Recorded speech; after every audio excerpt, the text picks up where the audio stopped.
नमस्कार शेतकरी बंधूंनो, हवामानाचा साप्ताहिक अंदाज आणि कृषी तज्ज्ञांचा सल्ला या कार्यक्रमात मी भैरवी कुर्तकोटी पुणे विभागाकडून सर्वांचे स्वागत करते.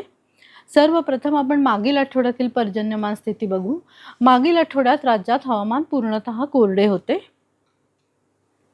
या काही ठळक किमान तापमानाच्या नोंदी आहे. जर आपण बघितलं तर 14 आणि 15 या तारखेला अहिल्यानगर येथे 8.4 आणि 8.6 अंश सेल्सिअस तापमानाची नोंद झाली. तर 16, 17, 18 या दिवशी गोंदिया येथे अनुक्रमे 8.4, 8.3 आणि 8.4 अंश सेल्सिअस तापमानाची नोंद झाली. हे इन्सॅट 3Dचे छायाचित्र आहे.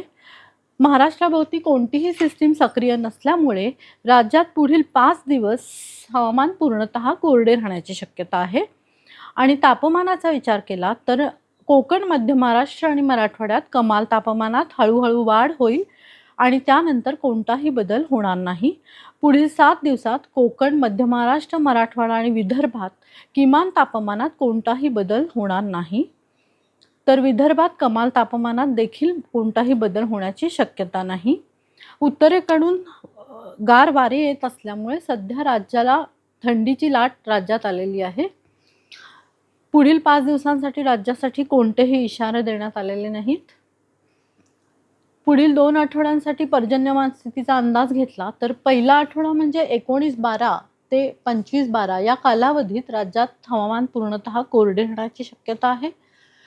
तर त्या पुढील आठवडा म्हणजे 26-12-2025 ते 1 जानेवारी 2026 या दरम्यान कोकण विभागात हवामान कोरडे, तर मध्य महाराष्ट्र, मराठवाडा आणि विदर्भात येथे सरासरीपेक्षा खूप कमी पाऊस पडण्याची शक्यता आहे. जर आपण तापमानाचा विचार केला तर कोकणातील उत्तर भाग तसेच सिंधुदुर्गातील काही भाग येथे 16 ते 18 अंश सेल्सिअस तापमान असण्याची शक्यता आहे.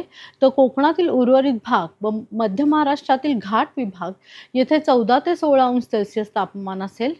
त्यानंतर उर्वरित भागामध्ये जिथे पिस्ता रंग दिसतो आहे त्या भागामध्ये 12 ते 14 अंश सेल्सिअस तापमान असण्याची शक्यता आहे.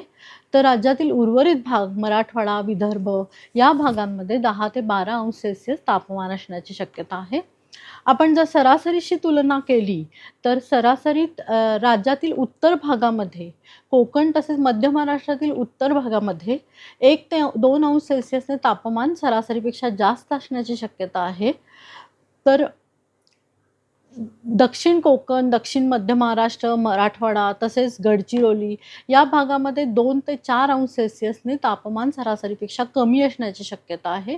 तर राज्यातील उर्वरित भागात 1 ते 2 अंश सेल्सिअसने सरासरीपेक्षा तापमान कमी असण्याची शक्यता आहे. आता आपण कृषी सल्ल्यांकडे वळू. पहिला विभाग म्हणजे कोकण विभाग. कोकण विभागात हवामान कोरडे अपेक्षित असल्याने काढणीस आलेल्या सुपारी पिकाची काढणी सुरू ठेवावी. हरभरा पिकास पाणी देण्यासाठी तुषार सिंचनाचा वापर करावा. फळबागा व भाजीपाला पिकांना आवश्यकतेनुसार पाणी द्यावे. रब्बी हंगामातील भात लागवडीच्या पूर्वतयारीस सुरुवात करावी.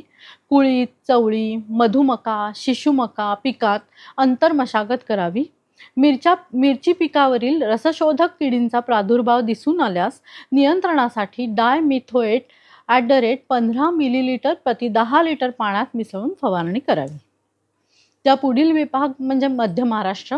याही भागात हवामान कोरडे असण्याची शक्यता आहे. त्यामुळे कापूस पिकाची वेचणी सुरू करावी.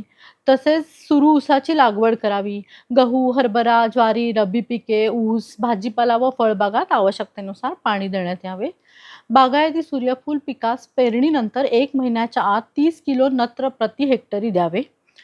वाढीची रोप अवस्थेत असलेल्या हरभरा, मोहरी व राजमा या पिकांवर जास्त काळ दवबिंदू पिकांच्या पानावर राहिल्यास संवेदनशील पिकांमध्ये बुरशीजन्य रोगाचा प्रादुर्भाव वाढण्याची शक्यता असते. त्याकरता 500 ppm थायोयुरियाची 1000 लिटर पाण्यात 500 ग्रॅम थायोयुरिया फवारणी करावी. रब्बी हंगामातील कांदा पिकाची पुनर्लागवड झाल्यानंतर 15 ते 20 दिवसांच्या अंतराने नियमित खुरपणी करावी. द्राक्ष पिकांचे थंडीपासून संरक्षण करण्यासाठी संध्याकाळच्या वेळी हलके व वारंवार सिंचनच्या साहाय्याने पाणी द्यावे. मराठवाड्यात देखील हवामान कोरडे असणार आहे, तर कापूस पिकाची वेचणी करावी. रब्बी ज्वारी व करडई पिकात पहिली कोळपणी करावी. संरक्षित पाणी द्यावे. पेरणी केलेल्या गहू पिकास राहिलेले अर्धे नत्र 109 किलो युरिया प्रति हेक्टरी पेरणीनंतर 25 ते 30 दिवसांनी देऊन आवश्यकतेनुसार पाणी द्यावे. फळबागा व भाजीपाला पिकांना आवश्यकतेनुसार पाणी देण्यात यावे. शेवटचा विभाग म्हणजे विदर्भ. वेचणी झालेल्या कापूस पिकाची वेचणी सुरू ठेवावी. तसेच वेळेवर पेरणी केलेल्या रब्बी ज्वारी, तीळ, हरभरा, जवस, मोहरी व करडई पिकात अंतर मशागतीची कामे सुरू ठेवावी. वेळेवर पेरणी केलेल्या रब्बी, करडई, ज्वारी, गहू, हरभरा व जवस पिकास पाणी द्यावे. हरभरा पिकात शेंडा खोडण्याचे काम करावे. ढगाळ हवामानामुळे तूर पिकावर शेंगा पोखरणाऱ्या अळीचा प्रादुर्भाव आढळून आल्यास नियंत्रण करण्यासाठी क्लिनॉलफॉस 25% EC @16 मिलीलिटर किंवा एमामेक्टिन बेन्झोएट 5% ACG @3 ग्रॅम प्रति 10 लिटर पाण्यात मिसळून फवारणी करावी. धन्यवाद शेतकरी बंधूंनो. आमच्या कृषी सल्ल्यांचा तुम्ही लाभ घ्यावा. तसेच आमच्या साईटला पण व्हिजिट करावी. धन्यवाद.